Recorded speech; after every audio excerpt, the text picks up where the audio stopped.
Assalamualaikum warahmatullahi wabarakatuh. Alhamdulillahi rabbil alamin. La hawla wa la quwwata illa billah. Wa la na'budu illa iyyah. Ahlan ni'mati wal fadli wa thana'il hasan. Asyhadu an la ilaha illallah wahdah wa asyhadu anna Muhammadan abduhu wa rasuluhu la nabiyya ba'dah wa la rasula ba'dah. Wa qala Allah Ta'ala fil Qur'anil Karim. A'udzu billahi minasyaitonir rajim. Ya ayyuhalladzina amanu lima taquluna ma la taf'alun. Kabura maqtan indallahi an taqulu ma la taf'alun. Rabbi shrah li sadri wa yassir li amri wahlul 'uqdatam min lisani yafqahu qawli. Amma ba'd. Bapak-bapak sekalian, ibu-ibu yang saya hormati, alhamdulillah wa syukurillah, pagi hari ini kita diparingi sehat, paringi sempat, paringi kuat, dan kita mendapatkan karunia datang dari Allah Subhanahu wa Ta'ala berupa semangat. Bapak dan Ibu yang saya hormati, saya mau mengawalinya agak susah ini, karena materinya. Materi itu kalau dipilihkan, saya agak repot. Paling enak kalau materi milih sendiri. Materinya yaitu Islam, iman, dan ihsan. Kalau Islam, kita sudah tahu, batang tubuh kita ini Islam, badan kita Islam, perbuatan kita Islam, mata kita Islam, hati kita Islam, seluruh apa yang ada dalam diri kita adalah Islam. Sedangkan iman adalah motivator yang menggerakkan kita. Makanya kemudian ada yang mengatakan Islam itu bagaikan batang tubuh. Iman adalah akarnya. Kalau iman kering, kalau iman mati, batang tubuh pasti mati. Nah, ihsan itu buahnya. Takwa itu daunannya. Semuanya penting.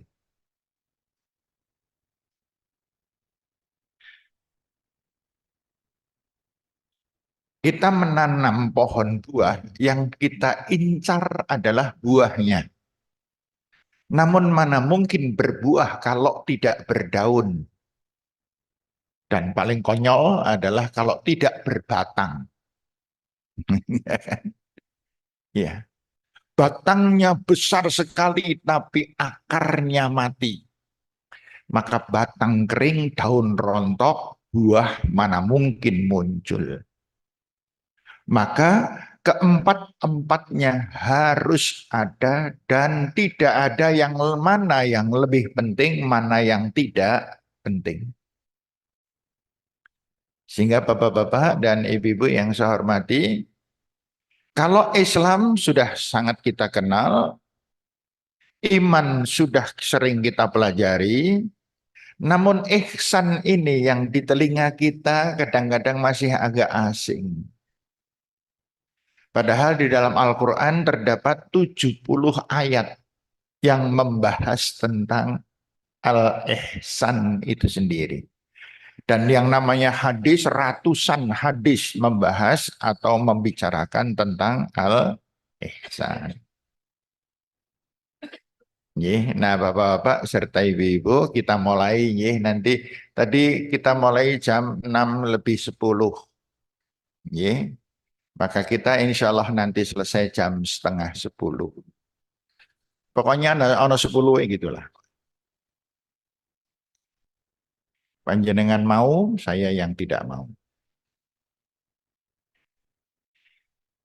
Di dalam Al-Quran, eh, surat Al-Ma'idah ayat 93, itu Allah menjelaskan begini.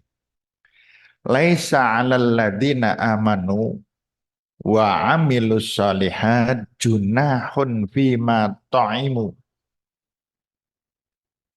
idza mattaqaw wa amanu wa 'amilus shalihati tsumma taqaw wa amanu tsumma taqaw wa ahsanu wallahu yuhibbul muhsinin.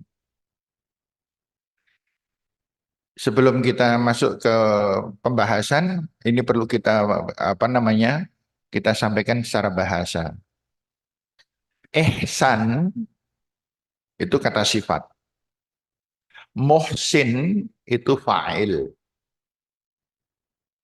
Ihsan adalah sifat yang muhsinnya adalah orangnya. Jadi kalau bapak-bapak mempunyai sifat ihsan, maka penyanyi muhsin. Kalau ibu-ibu punya sifat ihsan, maka ibu-ibu adalah muhsinah. Kita semuanya adalah muhsinin. Yeah. Nah, sekarang Allah Subhanahu wa taala berfirman di dalam surat Al-Maidah ayat 93 tadi, ini ada asbabun nuzul. Ketika Rasulullah Shallallahu alaihi wasallam kedatangan tamu, dan tamu ini seluruhnya tokoh-tokoh. Ada Umar bin Khattab, ada Amr bin As, dan lain sebagainya. Nama-nama itu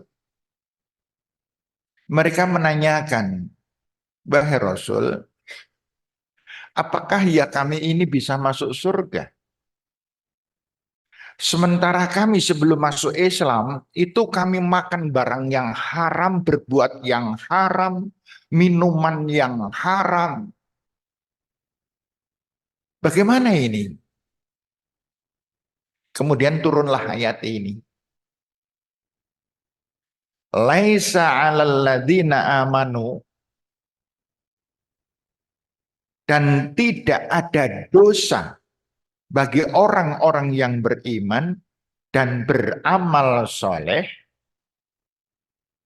fima ta'imu, dengan apa yang sudah dimakan.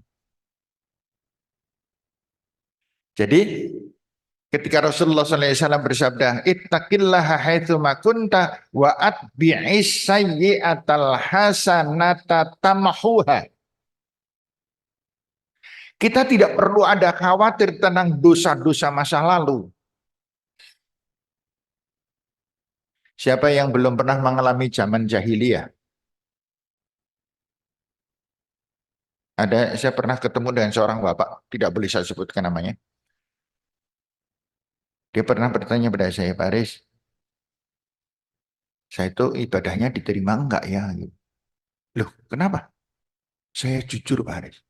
Saya itu baru mulai sholat, baru sekitar 2 tahun ini. Loh, oh, sampean, loh, panjenengan sekarang usia berapa? Saya usia 58. 58 dikurangi 2 tahun berarti 56. 56 dikurangi 15 tahun lah, katakan berarti berapa? 56 dikurangi 15. Berapa? 41 tahun dia tidak beribadah. Dan dia adalah seorang pegawai negeri. Dia mengatakan, saya sering sekali makan barang haram, Pak Aris. Gitu. Ternyata banyak sekali pertanyaan dari semenjak zaman Rasul sampai hari ini, banyak sekali orang-orang yang merasa was-was dengan perbuatan dosa-dosa yang lalu. Maka ayat ini menjawab semua pertanyaan itu. Laisa 'alal ladzina amanu wa 'amilus sholihati junahun. Tidak ada dosa bagi orang-orang yang beriman dan beramal soleh itu. Perbuatan yang lalu sudah tidak berdosa, sudah terhapus oleh Allah Subhanahu wa Ta'ala. Tetapi beriman dan beramal soleh. Nah, nanti akan ketemu jawabannya, makna ihsan itu nanti. Fima ta'imu, dengan apa yang telah dia lakukan dari makanan, perbuatan, dan lain sebagainya.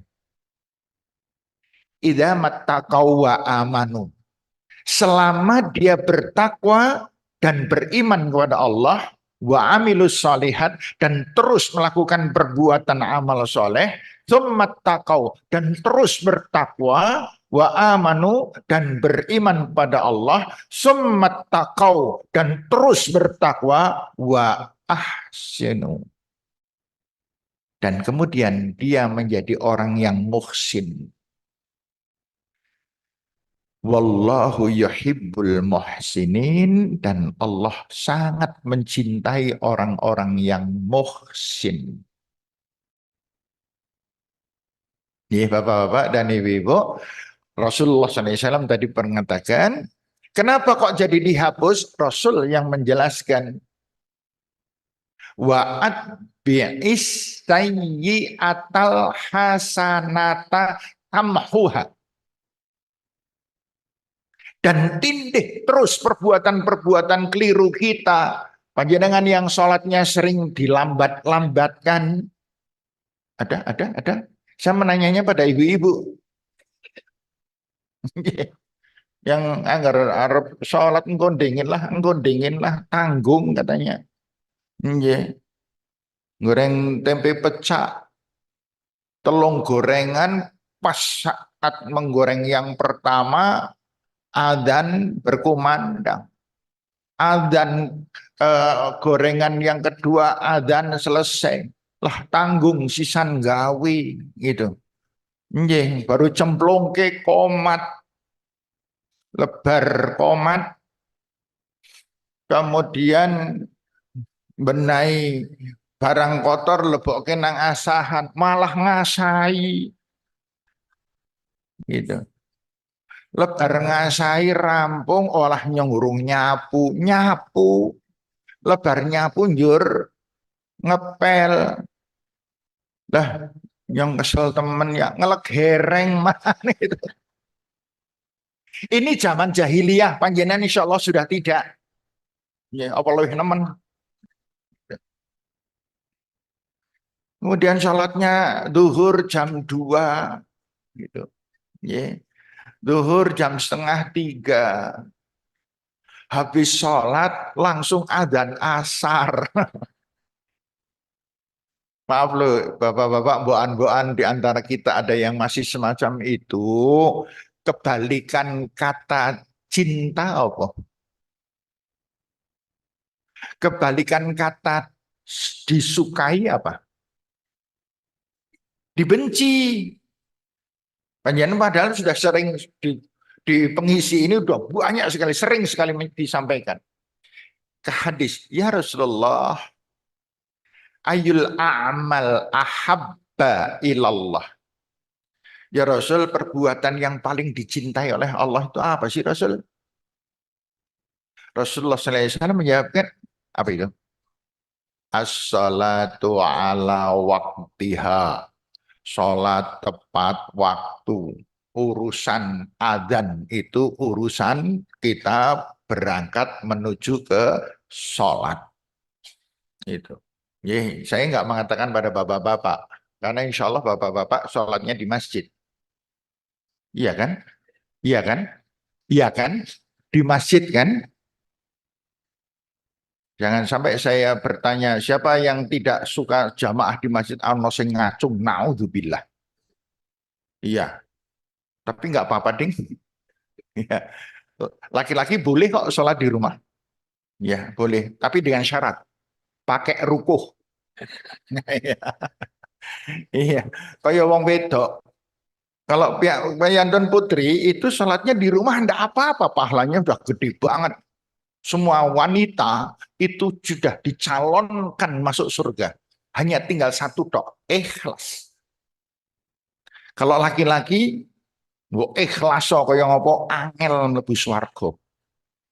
Istimewanya hanya dua. Dulu pernah kita pelajari kan?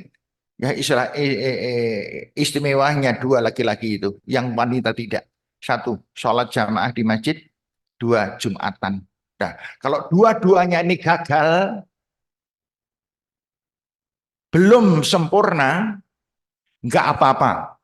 Tapi jangan meninggal dunia dulu. Iya, iya. Orang kan ada orang yang kesusu malah meninggal. Ya, genom, durung pensiun wis meninggal. Itu wong tergesa-gesa. Padahal nggih, ngaji aja belum, ngaji ping pindho ngantuk ping telu. Makanya Bapak-bapak dan Ibu-ibu, apa yang kita sekarang kerjakan harus menjadi amal soleh. Amal soleh itu amal yang dilakukan, satu, terus-menerus, dua, konsisten, tiga, tulus dan ikhlas. Itu baru namanya amal soleh. Di sini Allah Subhanahu wa Ta'ala mengulang-ulang penghentikan Allah, idza mattaqau wa amanu. Apabila dia itu bertakwa kepada Allah dan beriman. Takwa itu pelaksanaan perintah. Takwa itu pelaksanaan perintah. Takwa dari kata wikoyah. Wikoyah itu menjaga diri dari jangan sampai melanggar aturan Allah. Itu takwa. Jangan sampai melanggar aturan Allah. Makanya Bapak-bapak dan Ibu-ibu, Allah berfirman, A'udzubillahi minasyaitonirrajim, ya ayyuhalladzina amanu taqullah wal tangdur nafsum ma qaddamat lighad. Terus koreksi terus diri kita. Jangan pernah berhenti dari mengoreksi. Kalau tidak, banyak pemalsuan-pemalsuan. Kan ada orang yang kalau habis subuh, assalamualaikum, assalamualaikum, duduk. Darani wong dikiran jebul ngantuk. Itu dikoreksi. Itu dikoreksi. Perbuatan-perbuatannya, apalagi wanita. Ibu dikoreksi, Ibu. Panjenengan dulu ketika hamil ikhlas enggak? Jangan dijawab, jangan dijawab. Nanti ada yang jawab, ora, ini itu kan gawat. Ketika hamil ikhlas enggak? Ketika melahirkan ikhlas enggak? Ketika menyusui ikhlas enggak? Ketika memelihara atau merawat anak-anak sampai dewasa, sampai tidak pernah selesai. Jangan lupa ibu-ibu merawat anak itu sampai kita mati. Iya, anak wis nikah kabeh titipi putu. Iya kan? Padahal anak yo kebangetan banget. Anak papat titip kabeh. Langgo mlaku wis rekoso. Iya, nggo ndegek sithik kecetit. Titipi putu papat. Tapi Bapak-bapak, Ibu-ibu, secara nggak langsung cucu itu menyehatkan kok. Lah petakilan, ya, iya, ibunya si Simbah itu jadi lebih lincah lagi gitu kan. Iya, pernah ada cerita kan gitu kan? Iya, ada cerita itu. Ada simbah-simbah di TV putu dua anak laki-laki semuanya lincah-lincah semuanya. Ibunya simbahnya ini bola-bali melayu-melayu wae. Iya, padahal nek muter alun-alun wani niming melaku sekarang kudu melayu, melayu ngoyak-oyak putu. Kemudian simbah itu bilang lah Pak Aris nggih jenenge ujiane Gusti Allah kok mboten rampung-rampung nggih Pak Aris. Lah kula niku duwe anak telu, wis nikah kabeh, ujare wis garek berdua. Wis enteng lah kok malah titipi putu niku. Wah, kados niki dugi kapan ya Pak Aris? Saya jawab, tapi dalam batin, sekedap melih rampung, Pak. Sudah tua. Jangan khawatir, Mbah. Ngeten nggih. Nggih, tidak pernah selesai. Yang namanya kita masih bernafas, masih bisa berpikir, pasti ada ujian. Dan ujiannya semakin berat. Tetapi orang tua itu semakin kuat. Orang tua fisiknya semakin lemah, tapi hatinya harusnya semakin kuat. Makanya jangan mengeluh, jangan menjadi pemarah. Kenapa kok wong tua ora entuk nesu?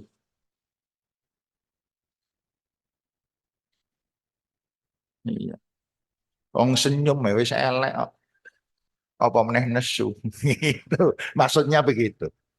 Bapak-bapak dan ibu-ibu yang saya hormati, kembali lagi,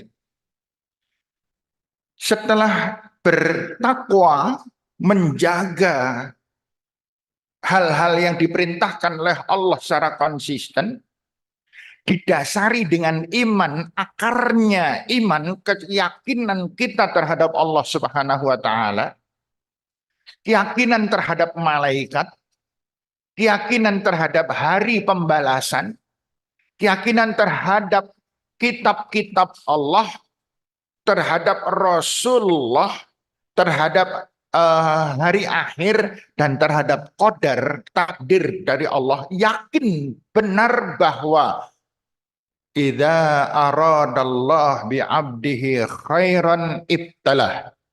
Apabila Allah menghendaki kebaikan untuk kita, maka tanda-tandanya kita diuji oleh Allah. Iya. Jadi ketika panjenengan diuji oleh Allah, misalnya, apa ya? Ujian yang paling sering itu apa sih? Ya tergantung, ding. Orang yang miskin ujiannya harta. Orang yang kaya ujiannya harta.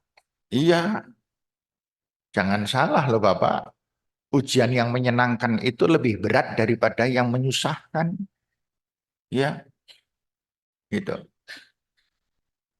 Kenapa banyak orang masuk penjara? Itu karena senang. Iya, karena hidupnya terlampau senang, terlampau bangga, kemudian korupsi, kemudian dan lain sebagainya kan? Ya, kenapa panjenengan tidak masuk penjara? Karena tidak terlalu senang hidupnya. Iya, karena banyak ujian datang dari Allah. Ya, saya sebenarnya punya banyak cerita tentang ini, tapi saya khawatir ada bapak-bapak yang tersinggung. Ya, karena ini ceritanya kejelekan bapak-bapak. Ya, iya. Ada seorang ibu, tak ditanya sekilas banget. Ada seorang ibu, masih muda, cantik. Masih muda, cantik. Punya anak dua. Datang ke rumah tiba-tiba nangis. Dan dia mengatakan, Pak Haris, bolehkah saya memohon pada Allah, ya Allah, miskinkan hamba, ya Allah. Miskinkan kembali sebagai semula, ya Allah. Ketika 11-12 tahun yang lalu, ya Allah. Bolehkah semacam itu, Pak? Saya tanya, duh, panjenengan siapa? Bagaimana keadaan panjenengan sekarang? Pak Haris, jujur, banyak orang mengatakan saya orang kaya. Usaha kami berdua berhasil sukses. Saya sekarang bisa membeli mobil seberapapun harganya. Saya bisa membeli perhiasan apapun. Kalau saya mau, saya bisa setiap bulan umroh.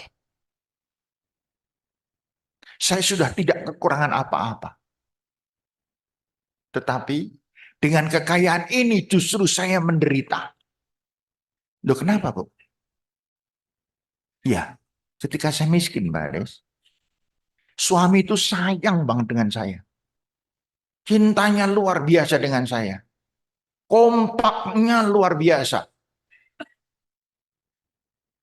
Sekarang setelah kaya, beliau tetap sayang pada saya. Tapi sayang dengan yang lain. Gitu. Iya, kenapa? Karena sukses, karena gembira, karena bangga, karena sombong, karena merendahkan. Iya, gitu. Nek sing konyol, nek sing ora sukses, tapi berbuat selingkuh lah ini paling konyol nih. Ini wong miskin sombong nih. Itu paling dibenci oleh Allah Subhanahu wa taala. Bapak-bapak dan ibu-ibu yang saya hormati, kemudian wa amilus solihat ittaqau wa amanu, hasilnya amilus solihat, perbuatan-perbuatan selalu soleh. As-sulhu itu jernih, ikhlas. Tapi amal soleh adalah amal yang bersih, yang tidak tercampur dengan hal-hal kotor. Kemudian summat taqau, kemudian terus bertakwa dan terus beriman. Ya, terus ini akhirnya nanti menjadi summat taqau wa ahsanu. Dan kemudian dia menjadi orang muhsin. Karena Allah paling mencintai orang yang muhsin. Nah sekarang, muhsin itu apa? Panjenengan tidak usah menilai diri sendiri yang wis muhsin apa durung. Karena ini relatif sekali. Orang muhsin itu orang yang selalu berbuat kebaikan. Karena muhsin dari kata ihsan, al-husn, kebaikan. Kebaikan yang didasarkan dengan takwa dan iman. Takwa, iman di dalam tubuh Islam. Namanya muhsin. Refleks sekali berbuat kebaikannya. Di dalam definisi Rasulullah SAW, Rasul mengatakan, anta abudallah, kamu beribadah kepada Allah ka'annaka tarah, seakan-akan engkau melihat Allah. Fa'ilam takun tarah fa'innahu yarak. Kalau kamu tidak bisa melihat Allah, kamu yakin bahwa Allah melihat dan menyaksikan apapun yang kita lakukan. Maka tidak sedikit pun perbuatan kejelekan yang kita lakukan. Batin tidak. Karena ada orang yang berbuat kebaikan tapi batinnya elek terus gitu. Ada itu. Dia berbuat baik, santun sekali, tapi hatinya merengut terus. Nah, Bapak serta Ibu-ibu, orang yang muhsin itu orangnya sudah refleks melakukan perbuatan baik. Di dalam hadis Rasulullah SAW pernah bersabda begini. Bainama rajulun yamsi bitorikin wajada ghusnu syukin ala tariq fa akhadahu fa syakarallah lahu wa ghafaralahu. Ada seorang beriman yang muhsin lagi berjalan. Tiba-tiba dia melihat ada ranting yang berduri di tengah jalan. Refleks diambil dan kemudian disingkirkan. Maka Allah sangat ridho dengan orang itu dan mengampuni dosa-dosanya. Sehingga di dalam ini kaitan muhsin ini, perbuatan yang sudah terjiwai benar bahwa dia selalu berbuat kebaikan. Sudah terhindar dari rintangan-rintangan yang menyebabkan pahalanya tidak sampai kepada Allah. Penghalang pahala sampai pada Allah itu apa? Benci, dengki, pertengkaran, iri, dendam, ini penghalang. Rasulullah SAW pernah bersabda kan, Innal hasada takulul hasanat kama takulun narul hatab. Sesungguhnya dengki itu memakan perbuatan-perbuatan amal soleh persis seperti api makan kayu bakar. Maka panjenengan, saya bapak-bapak, masya Allah, panjenengan yang masih suka iri dengki, ya iri dan dengki itu tidak bisa dijujurkan. Panjenengan masih suka iri, Bu? Enggak, mesti gitu. Iya. Panjenengan masih ada suka benci dengan orang, Pak? Ayo, dengan Gibran gimana?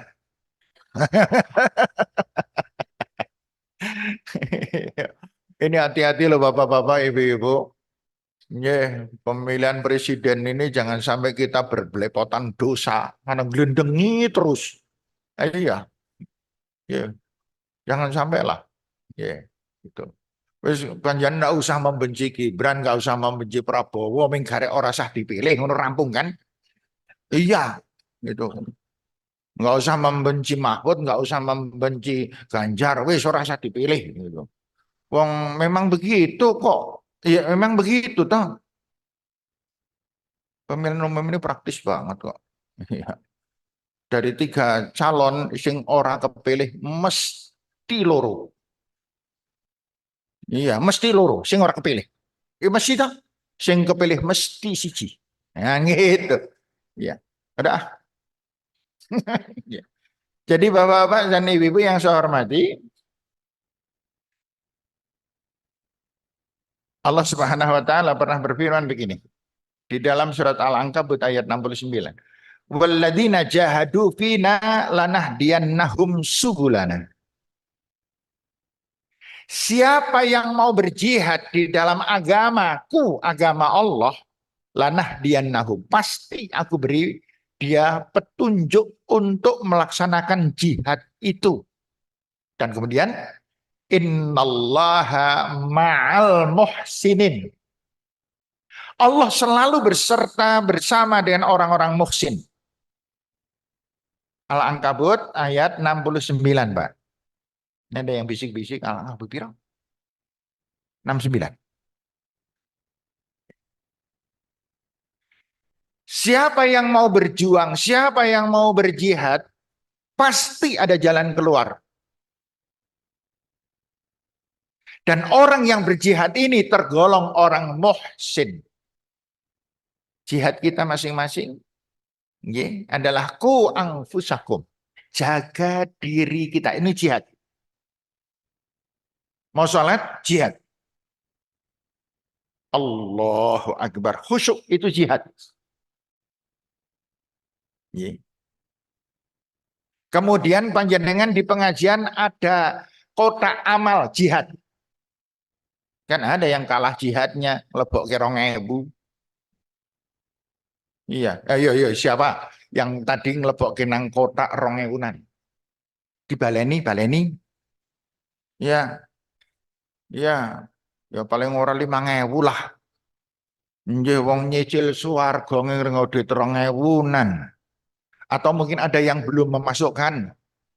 Ada yang pulang sampai di perempatan sana, alah, dene gini anak duite lah yang orang lebok nang kotak gitu. Nggih. Nggih. Ada yang sama sekali kalau pengajian nggak pernah sedekah. Gitu. Ada orang kalau pengajian nggak pernah membawa uang untuk sedekah. Itu wajahnya ketok. Ya, ya kenapa? Karena nggak dingkluk. Dan kemudian jihad, semuanya ada jihadnya Bapak. Panjenengan dengan istri berhadapan dan istri jihad. Menahan. Jangan sampai berbuat salah. Jangan sampai memarahinya. Jangan sampai berbuat dolim. Demikian panjenengan. Jangan sampai membantah. Jangan sampai menyakiti. Dan seterusnya. Jihad. Dengan anak-anak kita. Dengan rezeki kita. Kita jihad.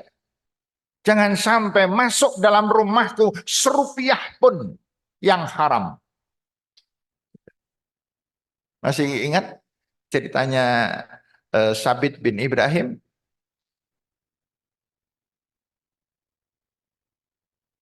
Geleng semua. yang memakan separuh apel, yang kemudian dinikahkan seorang wanita yang buta, tuli, bisu, dan buta, tuli, bisu, dan buta, tuli, bisu, dan lumpuh. Gitu. Iya, tapi ternyata wanita yang sangat solihah, sangat cantik, kalah penjenengan. Iya, iya, iya gitu aja lah. Iya, gitu. Dan dia seorang Sabit bin Ibrahim ini memakan buah apel, ya kan? Ketika sedang jalan-jalan dimakan separuh, setelah separuh selesai habis dia sadar, loh ini apel siapa? Saya nemu di kebun itu. Ditanyakan pada tukang kebun, Pak, saya mohon maaf saya telah memakan apel Bapak separuh, saya mohon ikhlasnya ya. Si tukang kebun mengatakan ini bukan kebun saya hanya tukang kebun. Loh, yang punya siapa? Gitu. Yang punya namanya Pak Mukhlas, orang Temanggung. Iya, Pak Mukhlas namanya, orang Temanggung. Alamatnya di mana? Alamatnya di sini, sini, sini, nih. Baik, saya akan ke sana. Si tukang kebun heran. Duh, Pak, kenapa? Kenapa pengen mau ke Temanggung? Pakai apa? Ya jalan kaki. Jalan kaki ke Temanggung. Hanya untuk mencari halalnya separuh apel. Demi Allah katanya. Jangan sampai di dalam tubuh saya ada setetes pun darah yang haram. Masya Allah. Ini orang muhsin, bertakwa, beramal, soleh. Berjalan menuju ke Temanggung dengan jalan kaki. Waktu itu belum ada kolkoning, belum ada mikro. Ya. Nah, sampai di Roma, kebetulan ini pun ada keluarga yang punya kebun apel ini sedang milang-miling pemuda mana ya yang cocok dengan anakku itu, gitu. Yang kira-kira seimbang apa namanya kebaikannya, kesolehatannya. Yang mana ya gitu. Lagi begini gitu ada tamu pemuda Zaid bin Ibrahim ini, Sabit bin Ibrahim ini. Kemudian ketika dia mengatakan bahwa saya datang sowan ke sini adalah dalam rangka memohon panjenengan ikhlaskan. Saya memakan apel Bapak baru separuh. Mohon diikhlaskan Pak. Loh, Anda dari mana? Saya dari Wonosobo Pak. Wonosobo? Anda makan apel saya yang di kebun Wonosobo? Iya Pak. Hanya karena separuh apel, kamu datang ke Temanggung jalan kaki, minta ikhlasnya saya? Iya Pak. Tersenyum orang ini. Ini orangnya nih. Ini nih pemuda ini nih.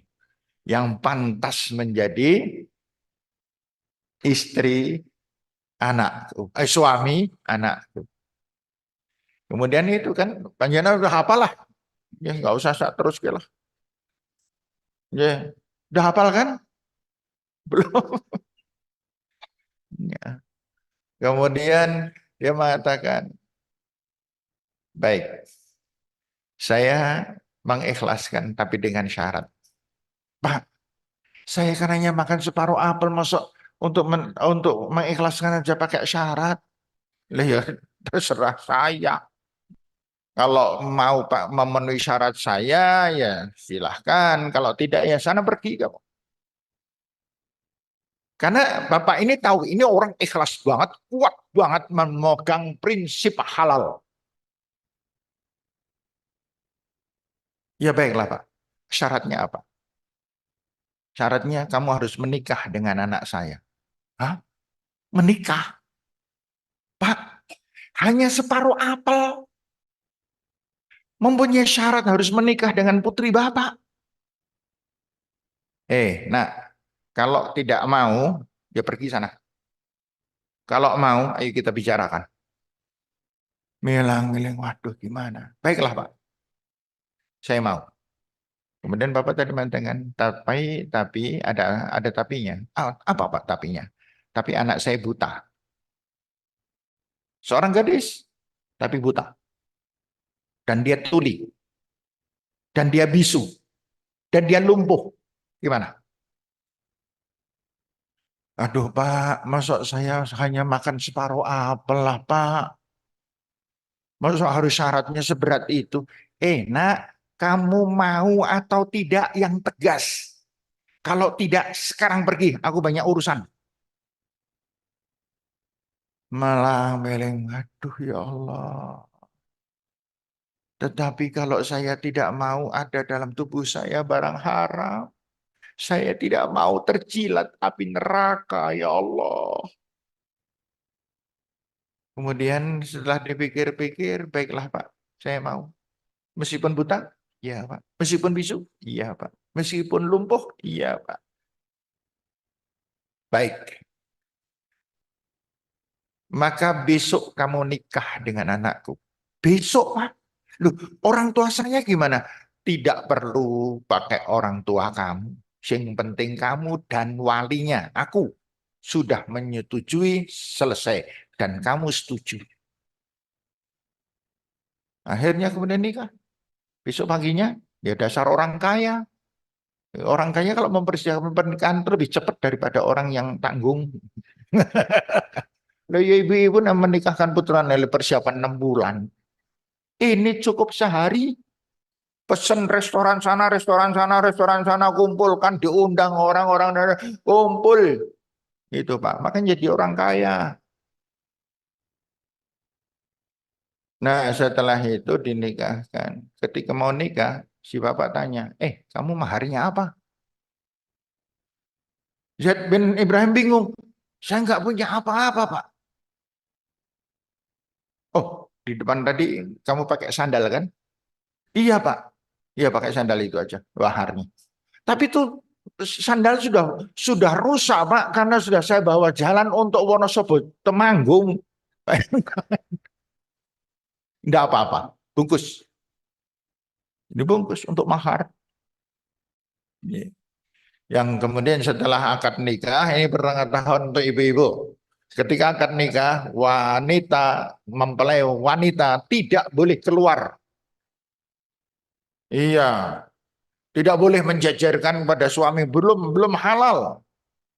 Pernah saya melihat, saya mau memberikan nasihat pengantin, ada laki-lakinya dan wanitanya, si wanita cengangah cengenges dulu, masya Allah ini orang gitu. Ya, mungkin diantar, mungkin panjenengan ya dulu ya.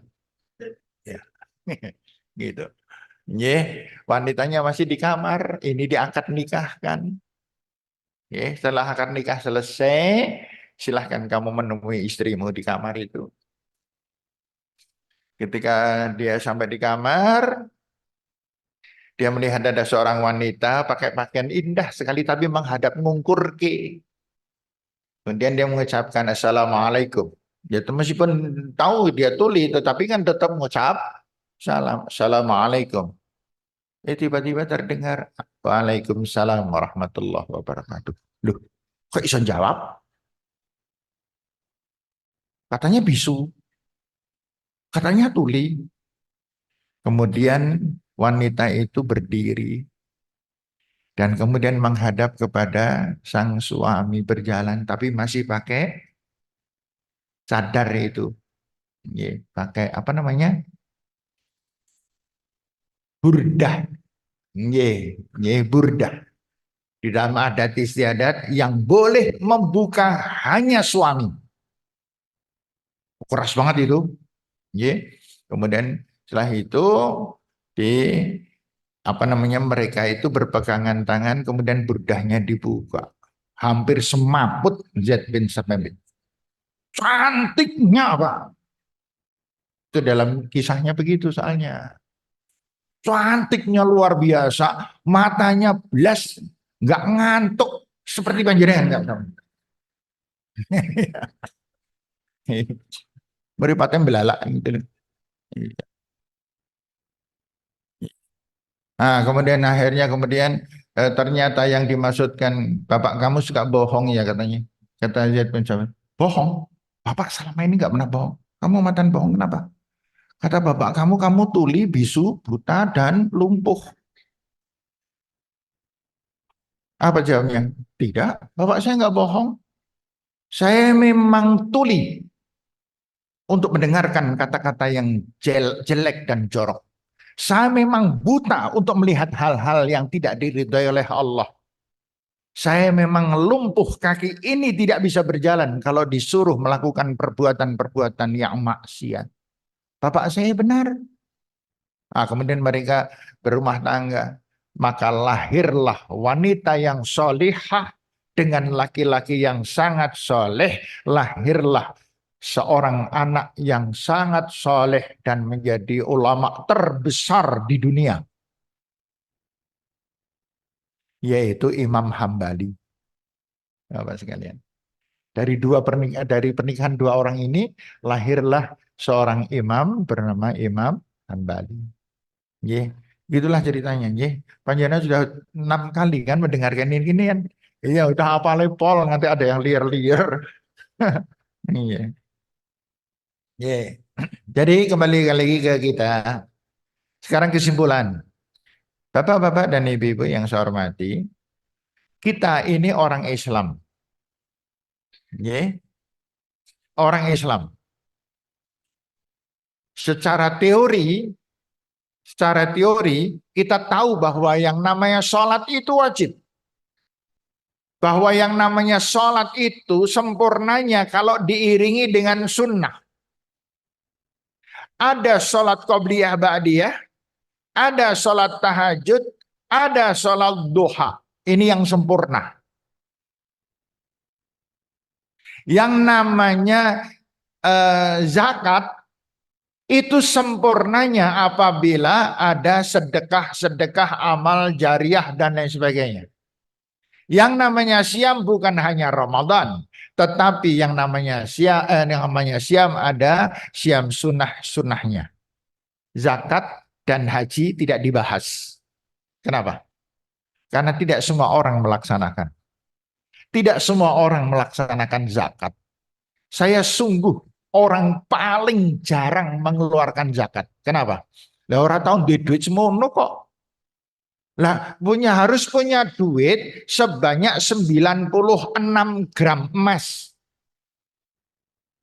Sekarang kira-kira ya antara 60-an juta lah. Saya nggak pernah punya duit 60 juta. Gitu. Ya, 60 juta sudah setahun meneh. Kan? 60 juta sudah berumur 1 tahun. Dikeluarkan 2,5% itu wajib. Kemudian diiringi dengan sunnah-sunnah yang lain. Panjenengan ada yang belum pernah mengeluarkan zakat? Saya yakin mesti ada. Ada di antara panjenengan yang ekonominya udah-undi dengan saya kok. Iya, iya, iya. Ya, tapi pernah loh saya dikatakan, Nek, Pak Haris kan duitnya akeh temennya. Hah? Loh kok iso? Nah kayak jual haji bola Bali, umroh bola Bali. Astagfirullahaladzim. Saya itu kalau haji dan umroh itu gratis terus Bapak Ibu. Iya. Kenapa? Kenapa kok gratis ya? Fakir miskin. Iya, iya. Perhatikan istri saya, nggak ada perhiasan apapun. Nggak punya perhiasan apapun. Lemari saya, lemari saya di rumah, nggak ada kuncinya, nggak ada kuncinya. Aman gitu. Tidur saya nyenyak gitu. Ono gludak-gludak mbrono cukup. Iya beda dan panjenengan kan. Ono gludak sidik, oh pokoknya maling gitu. Gitu. Kalau saya enggak, apalagi siang hari. Ya aman gitu. Saya tinggal kemana-mana aman, pintu nggak dikunci, aman gitu. Kenapa? Karena nggak ada maling. Neng nak orang ono maling ya orang aman. Lah ya memang begitu kan. Ya. Nah, Bapak serta Ibu yang saya hormati, walladzina jahadu fina. Kita berjuang. Lakukan semuanya terbaik dari hati kita. Dari iman kita memunculkan ihsan kita.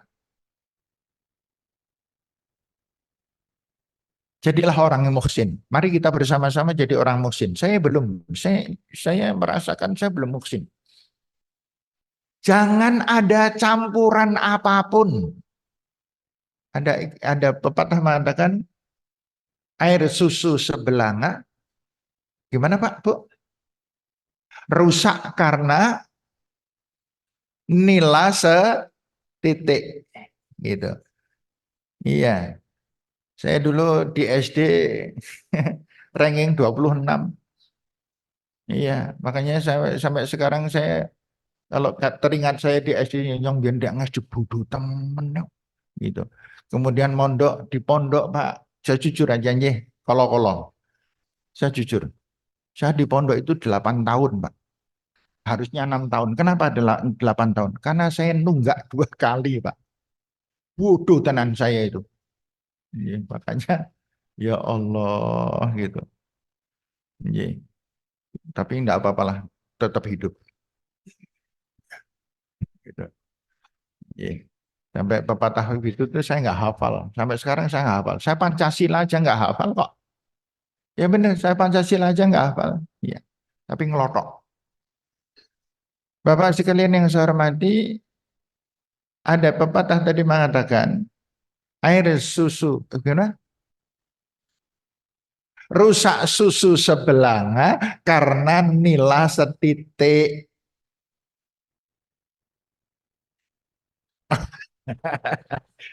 Ini salah bapak-bapak ini. Iya. Ya, seberapapun amal ibadah kita akan gagal kalau ada perusak-perusaknya. Makanya Bapak-bapak sekalian kontrol diri terus menjadi orang muhsin. Setiap kali hati kita ini lapang, tidak ada kebencian, tidak ada pertengkaran, tidak ada dendam, isinya hanya kasih sayang terhadap sesama. Ini perjuangan kita yang terus-menerus. Ini namanya orang muhsin. Dimintai tolong kalau bisa, tolong sung tolong, tidak melihat keadaan. Alladzina yunfiquna fis sarra wal dharra. Yaitu orang-orang yang apabila berbuat kebaikan, berbuat infak, berbuat menolong, dia menolong dalam keadaan sempit maupun longgar. Ini angel loh Pak. Iya, panjenengan lagi nesu di teras. Ada orang tanya, Bu nyun pangapunten, badhe nyun pirsa dalemipun Bu Lestari teng pundi nggih? Nika minggo kanan kiri. Aki nesu soalnya. Ning nek aki apian diterno jelak-jelok. Tidak semacam itu. Kalau lagi punya masalah, sholatnya nggak pernah khusyuk. Tapi aki anger, aki gembira, luweh ora khusyuk. Na'udzubillah. Iya. Kalau lagi punya masalah, datang ke pengajian. Gitu. Orang kita ngantuk. Tetapi nanti kalau sedang seneng, lah nyakil keh banget. Gitu. Atau kebalik, lagi seneng datang ke pengajian, semangatnya pol, gasik banget, jam setengah 6 sampai di sini. Padahal ada yang berangkat dari rumah jam 6. Ya, padahal umai sepuran. Sampai di sini pas rampung. Saya nggak nyindir yang terlambat-terlambat loh, itu kebiasaan banget gitu. Angger datang ke pengajian Ahad pagi mesti sampai sini jam 6:04. Iya, yang kok urung tahu mau apa menangi pembawa acara membukanya urung tahu menangi loh gitu. Mesti sudah sampai ngisi mbok dikoreksi itu, yaitu nggak muhsin itu tidak tepat waktu wal asri innal insana lafi khusrin, celaka manusia yang terlambat pengajian Arkom. Tapi nggak apa-apa, yang terlambat jauh kok dari saya, nggak apa-apa. Ya, itu Bapak sekalian yang hormati. Jadi kita harus konsisten. gitu. Sedekah, jadilah orang yang suka sedekah. Berzikir, terus berzikir, menolong orang lain. Dan kemudian, tapi semuanya ini berasal dari amal soleh kita, berasal dari iman, berasal dari takwa kita. Kita berjuang terus. Yang berada di organisasi yang konsisten, yang berada apa namanya, yang panjenengan menjadi pejabat apa di lingkungan panjenengan di RT RW, jadilah manusia yang bermanfaat. Khairun nas anfa'uhum linnas. Jadi jangan setengah-setengah. Kita hidup ini harus total. Total, semuanya diberikan kepada Allah Subhanahu wa taala, tidak ada yang tidak.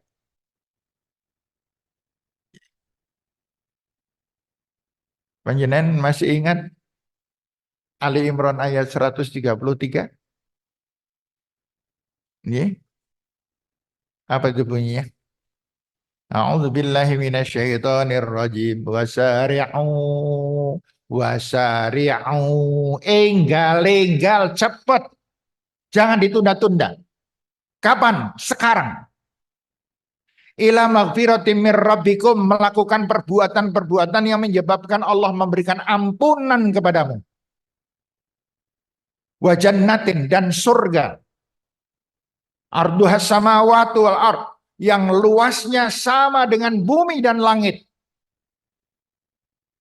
Ya, panjenengan membayangkan swarga ki kaya ngopo gitu kan? Saya dulu pernah pengajian sama Mbah Z. Mbah Z, masih ingat ya Bapak Ibu? Nggih, Mbah Z, Pak Said. Saya masih remaja, kok remaja, masih muda kok remaja. Saya masih muda. Saya baru pulang dari sekolah. Usia saya waktu itu 24 tahun. Saya belum menikah. Masih ganteng banget, Pak. Bu. Iya. Sekarang saya jebul wong tuh, saya tua, saya elek, elek saya tadi pagi ngilu nyong elek temen saya gitu. Iya. Kemudian istri saya jawab dari belakang, wis suwi, Pak. Mbah Zaid pernah mengatakan begini, kamu sekalian pengen melihat, membayangkan surga kaya ngapa? Kita jawab, iya Pak Arek. Mbah Zaid, iya Mbah. Ya sekarang nundukkan kepala, tundukkan setengah menit. Bayangkan swarga ki kaya ngapa, menek miturut kowe kabeh. Kami benar-benar nunduk swarga kaya ngono. Sudah cukup? Sudah ketemu bayangannya? Kita ragu-ragu sebenarnya. Sudah ketemu? Kita manggut aja ya. Nah, bayangan kamu di pingke sewu. Bayanganmu di pingke sewu. Udah ketemu? Kalau nek ping sewu? Nggih, Mbak. Nah, sing wis ping sewu dipingno sewu meneh. Allahu Akbar. Gitu. Mala ainun ra'at wala udhunun sami'at wala khatara biqalbil bashar. Surga itu apa yang tidak pernah terbetik dalam bayangan, tidak mungkin dibetikkan dalam koyong nokai. Nek panjenengan membayangkan sekarang, Ibu, Bapak sekarang bayangkan menjer, ketemu langsung, kan? Koyong nokai, kan gitu. Banjine kira-kira 30 triliun sendok, gitu kan? 30 triliun sendok, dihitungan ora percaya. Iya. Iya, Pak. Iya, itu menjadi itu airnya 30 triliun sendok. Nggak percaya? Dicoba aja. Iya. Mala ainun ra'at, mata kita tidak bisa melihat. Mata kita ini dicipta sangat sederhana. Segini aja udah luar biasa canggihnya. Wala udhunun samiat, diterangke kaya ngopo nggak akan mudeng telinga ini. Wala khatara biqalbil bashar, tidak ada orang yang bisa membayangkan. Itu kata Rasulullah SAW ketika ditanya tentang surga. Benar Rasulullah SAW menjawab. Di surga itu warnanya gemerlap berwarna-warni yang luar biasa indahnya. Tetapi tidak ada satupun warna di surga yang di dunia ada. Entek kita. Ya kepriki ya. Kayak ngopo ya. Luasnya seluas langit dan bumi. Jadi jangan bayangkan luasnya itu kayak nang plaza. Itu tidak. Ya. Itu yang akan kita dapatkan. Siapa yang mendapat semua itu? Orang muhsinin. Siapa orang muhsinin? Orang yang Islam, beriman, bertakwa, ya, berislam, beriman, bertakwa, terus terus terus ihsan. Ini yang akan mendapatkan. Nah, siapa orang ihsan itu? Orang yang hatinya bersih, gitu. Tulus, tidak pernah membenci orang, ya. Pandai sekali mengendalikan amarah. Makanya Allah Subhanahu wa taala mengatakan uiddat lil muttaqin. Surga itu disiapkan, disediakan untuk orang-orang yang bertakwa. Siapa orang yang bertakwa? Ada 4. Alladzina yunfiquna fis sarra wal dharra. Orang yang selalu menolong, membantu, berinfak dalam keadaan apapun dan terhadap siapapun. Saya pernah ditanya, Pak, saya pernah kedatangan seorang tamu, tamu itu gagah, Pak. Tapi dia minta bantuan. Kayak orang ngemis, apakah saya beri? Saya mengatakan, orang yang minta itu lambangnya apa? Orang yang minta itu lambangnya tangan di bawahnya melumah kan ya? Iya kan? Melumah. Apa jodohnya? Jodohnya tangan di atas tengkurap kan? Nggak ada jodohnya tangan melumah apa namanya? Jodohnya dada. Nggak ada, nggak ada. Orang yang minta, orang yang memberi, beri saja sekadar kita mau. Gitu. Yeah. Kecuali kalau nyata-nyata, kan gitu. Seperti saya jujur aja, ketika berada di lampu merah Tosari, yeah, lampu merah Tosari, itu kan ada anak-anak pang itu, yeah. Anak-anak pang itu kalau punya duit banyak, gue minum itu, iya. Dan dia anak anak ocul. Saya kalau begitu tuh nggak usah saya berilah, gitu. Saya pernah sudah megang duit, tapi lah nggak. Yang untuk yang lain aja lah, yang lebih membutuhkan. Gitu, Pak. Ini. Tetapi Bang, pada prinsipnya, tangan melumah jodohnya tangan tengkurap. Kepada siapapun, apalagi akriba. Siapa itu? Akriba. Keluarga, kakak, adik, pak, le, orang tua, ipar, itu akriba namanya. Wal kadhiminal ghaidho, hati-hati. Wal kadhiminal ghaidho artinya luas, tidak membenci, tidak dengki, tidak iri, tidak ada pertengkaran dengan siapapun. Masya Allah, berat nih Pak. Wal kadhimina ini berat. Yeah. Wal afina anin nas, pandai sekali memaafkan orang lain, memaklumi, jangan menyamakan satu orang dengan orang yang lain. Ada orang yang pendiam sekali, ada orang yang cerewet banget, itu ada. Jangan disamakan. Loh, kayak wong cerewet man. Ya macam kaya ngono rasa didindengi. Gitu. Ada orang nek ora ditotok ora muni, ada. Ya. Nek kayak wong nyengite pol nek. Iya, semua orang difahami itu. Kemudian yang ketiga, yang keempat, Wa idza fa'alu fahishatan aw dzalamu anfusahum, dan apabila seseorang itu lalai melakukan perbuatan maksiat atau kesalahan atau kekeliruan, zakarullah, yang diingat hanya Allah, fastaghfaru lidzunubihim, kemudian dia beristighfar, wa may yaghfirudz dzunub illallah. Tidak ada yang mampu mengampuni dosa selain Allah. Makanya Bapak-bapak dan Ibu-ibu yang saya hormati, empat perkara ini harus kita perjuangkan terus. Dan kemudian Allah menutup dengan wallahu yuhibbul muhsinin. Dan Allah sangat mencintai orang-orang muhsin. Siapa orang muhsin? Orang yang selalu bertakwa kepada Allah Subhanahu wa taala dan melakukan empat perkara yang ini kalau dijabarkan, Pak, 3 pertemuan nggak selesai 4 ini. Oke. Saya kira sudah jam 7:15. Oke. Saya tadi sampai jam setengah 10, tapi panjenengan tidak ada yang mau. Saya lebih tidak mau.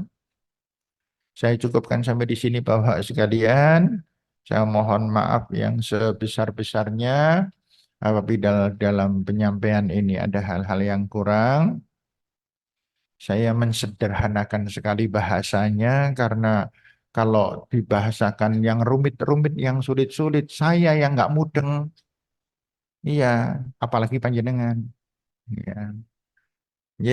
Demikian Bapak dan Ibu, ada keliru, ada salah, ada apapun yang tidak berkenan, marilah kita menjadi orang yang muhsin, yang pandai memaafkan. Saya kembalikan waktunya kepada Ustadz Mukhlas. Billahi taufiq wal hidayah. Assalamualaikum warahmatullahi wabarakatuh.